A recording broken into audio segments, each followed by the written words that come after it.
वैसे तो छा पियो करें वो रैसे इते छा पियो करें अब माल तो चारे अब माल चारे माल तो चारे कहीं जो में देती जमींदार जू ना बा जमींदार जो है अब वो तो इते किया दी है चारे था वापस सलते मजूरी ते चारी दो हाँ जी बा तो घणी मेहनत ॾींदो आहे बाज़ार दीदो आ भाई 200-250 मिलंदा आहिनि ॾींहं में वीचारे ॾींदो आहियांसि खीर चुको बि ॾींदो आहे किलो खणी ईंदो खीर जो बि घटि हा हा पोइ बचनि जो गुज़ारो तुंहिंजो थींदो आहे हा कंजो भई छा कयूं हाणे शहर बंदि लॻो पियो आहे 15-20 ॾींहं ॾसियो अथनि बंदि आहे शहर छा कयूं भला शहर में बुख मरणो त न आहे बचड़नि खे मारणो न आहे सॼो ॾींहुं फंडनि जे कढ भॼी भला फंडनि जो आस न आहे फंड बि नथा मिलनि बा फंड बि उन्हनि खे ॾियनि था जेके पंहिंजे माना सुञाण वारा या वरी जेको आहे त ईअं माना हो हले थो चकर जीअं सम्झे थो इहे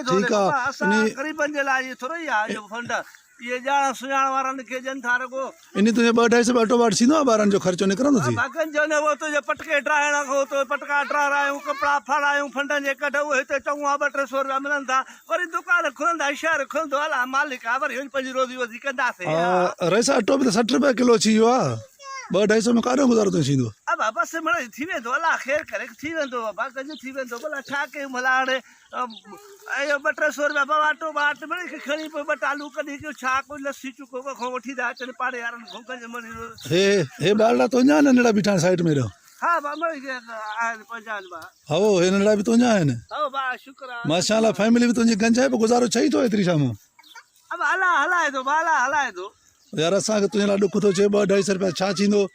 बाबा हाणे छा कयूं भला हाणे उन्हनि बचड़नि जो बाबा चङा ई त हाणे ॾिसंदा हुते शहर में रहूं चवंदा आहिनि त भला हाणे हुकूमत जीअं ऑर्डर कढियो आहे कुझु उन ते बि हलणो आहे न भला हाणे ज़िद त न आहे हुकूमत सां करिणो भला पंहिंजो ख़ैरु बचड़नि जो ख़ैरु हर कंहिंजो ख़ैरु पूरी अवाम जो ख़ैरु पाकिस्तान जो ख़ैरु अलाह ख़ैर कंदो अलाह ख़ैर कंदो रेसाणी ईअं करे तूं माल त चारे थो बीठो मुंहिंजी बि 4 में 4 घणो वठंदे महीने जे मूंखां अब महीनो न बसि हाणे शहर जीअं खुलंदो त वेंदासीं